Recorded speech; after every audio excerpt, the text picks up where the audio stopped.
Hey everyone, it's been a while, but welcome back to Casual Adult Coffee.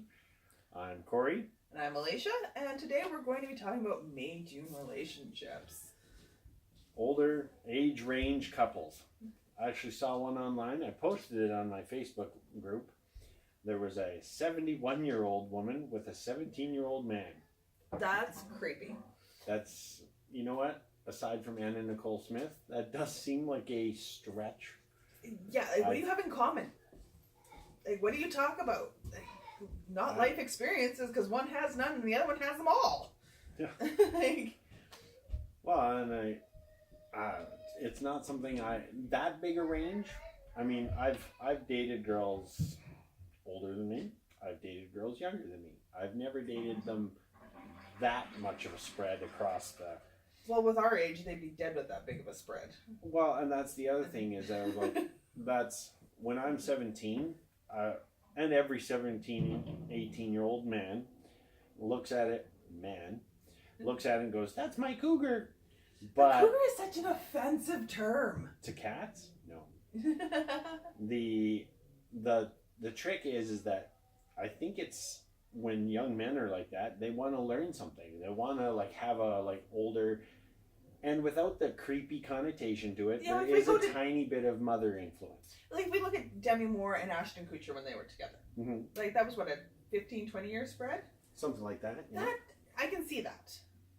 But when we're talking about 60 years... Yeah, 60 years is a little So excessive. I guess my first question to our viewers is, what spread do you think is comfortable? And it doesn't matter male or female.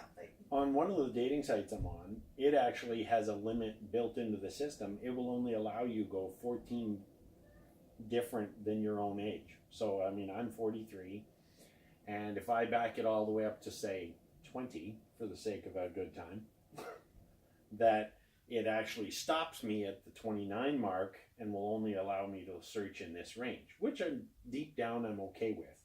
Because mentally, aside from a very brief interaction, what do I mentally have in common with a 20-year-old? I mean, sure, it might be fun once in a while. You get to assert your manhood and feel like a tall, proud alpha male, but can you really spend like eternity with her? No. It will just feel like eternity because she's dumb. I don't know if she's dumb. It's just the case, or he's dumb, depending on which flip we're doing here. I think it's just a lack of commonality. Like, oh, I remember when I was watching that show, and they're like, I saw it on Teletoon Retro. You know? Yeah. I even find, like, me and the cameraman, we're 7 years apart. Mm-hmm. And there's times... He's doing spectacular work today. I find sometimes he'll be talking about music, and I'm like, I kind of remember that. Or he'll talk about something that he watched with his daughters, and I'm like, oh, I caught that at the tail end. Like, yeah. You know, like, and that's only 7 years difference. And for the most part, it's never an issue. It's just occasionally we're like, vaguely, like say, oh, I remember Airwolf when it was on TV. Yeah, I'm like, I remember that, like, after school special. Yeah. You know, or like he'll say something about when he graduated, and I'm like, ha ha, I was still in elementary. That didn't sound creepy at all. Which is why we waited until I was like in my late 20s to get together, so it wasn't. Well, and I mean, deep down, the mental connection is more important than the physical connection. Yeah. But that being said, as a 40-year-old, a part of you is proud of yourself when you get one that young.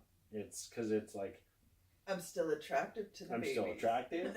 I'm still capable, and I'm not like, and that's it.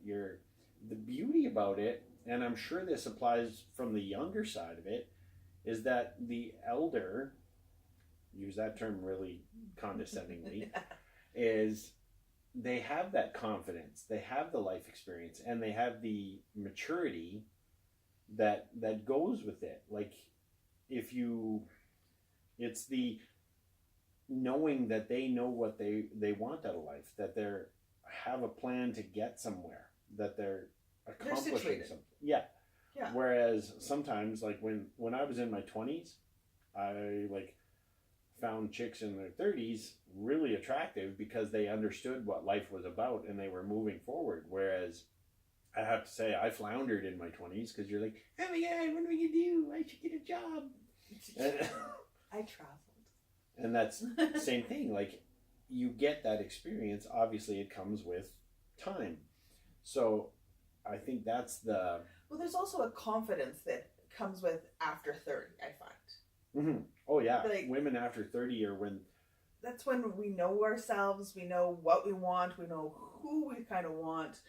So, yeah, I can see why that's attractive to somebody who's still trying to figure out what they're doing with their life. But I can't imagine hooking up with a guy now and having all of his buddies in the other room because, you know, they all live together. And you're like, I don't know if there's going to be toilet paper in the bathroom if I got to go pee. Like, Sex and the City actually did that. Not. Yeah. Sex and the City actually did that, an episode specifically on that, just to date myself a little bit more, where Carrie Bradshaw hooked up with a younger guy, and she's like, they didn't even have coffee filters to make coffee. They were using paper towels. And that screams early 20s to me. And I can't imagine, like, that's not what I want out of my life. Well, and yeah, it's. And I don't want to go back there either. For good reason. And I just thought about while we're sitting here is, of course, there's the myth. That's right, I said it.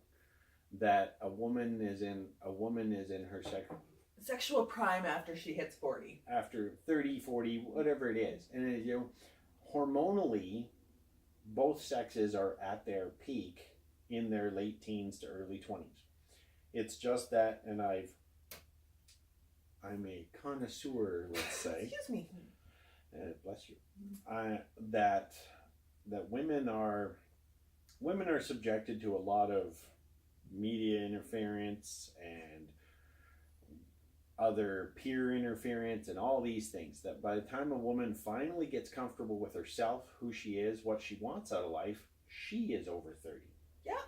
So hormonally, teenage boys, they don't need to think about what they want to do. It wants to do exactly what it was made to do. So when a woman in her 30s goes, you know what? I know what I like.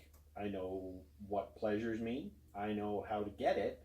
And look at all these young men who want to give it to me constantly. And I'm not afraid to ask for it. Exactly. You get over a little bit of that shame of being a sexual being. Yeah. And you're like, you know what? Screw it. Literally. I would.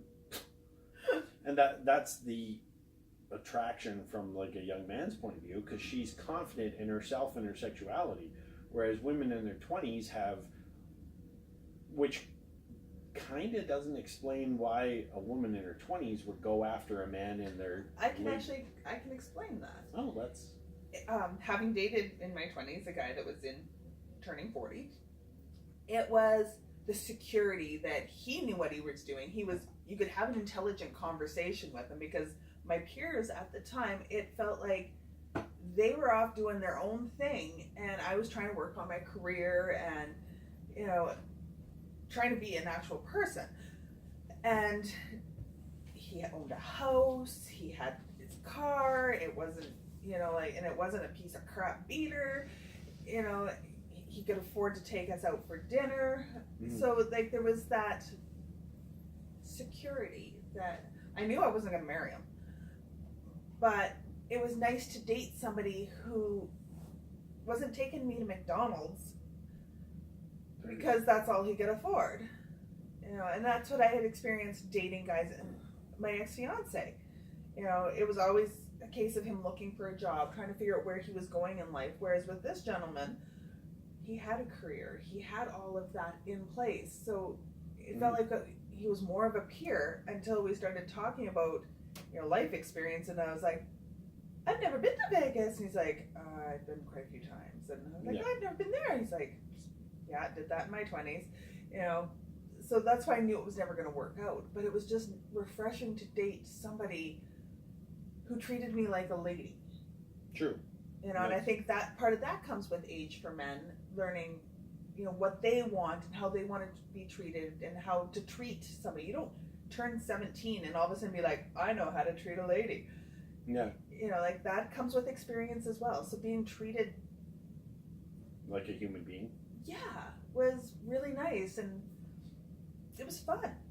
Yeah, and that's, I mean, at first, the fun, of course. I think that's what is going to carry any relationship at first, is your attraction and your physical entertainment. Mm-hmm. Oh, of course, that's And that's puppy love.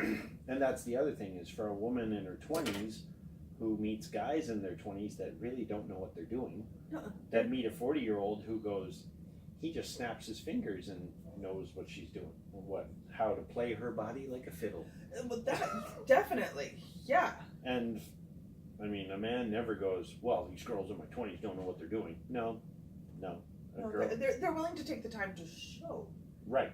Yeah. So I mean, the physical, but then that being said, is every May-June relationship doomed? And I No. don't think so at all. I Not mean, at all.